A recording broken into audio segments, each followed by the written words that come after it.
Alors là, les amis, aujourd'hui, on sort l'artillerie lourde. Oublie les lingots d'or, les bitcoins ou même les cartes Pokémon de première édition. Aujourd'hui, je vous parle d'un vrai trésor, une pièce de 2 euros fautée. Alors oui, messieurs, dames, 2 euros, mais c'est pas n'importe lesquels, hein. Une pièce de 2 euros avec un défaut, une anomalie, une bizarrerie, bref, c'est un ovni numismatique, hein. Donc, qu'est-ce que c'est qu'une pièce fautée? Donc, c'est simple, c'est une pièce qui a été foirée à la fabrication. Et là, ma vie, au lieu de valoir 2 euros, elle peut valoir 200, 2000 ou même 20 000 euros. Voire plus si tu tombes sur un pigeon d'or sur eBay. Donc, tu peux littéralement t'acheter une Clio d'occasion avec une rondelle mal frappée. C'est dingue, non?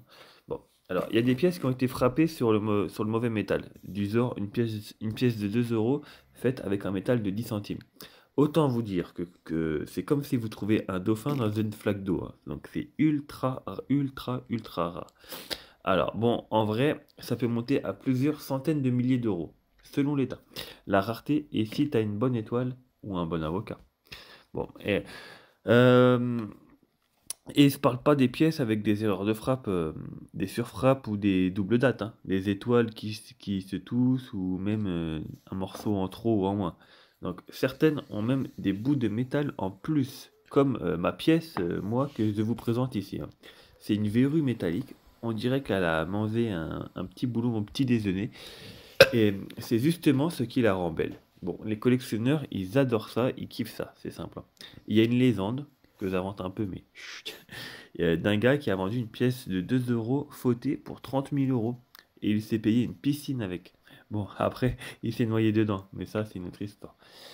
Bref, ne sous-estimez pas vos pièces. Avant de les claquer pour un paquet de chips ou un ticket de gratas, pardon, regardez-les de près.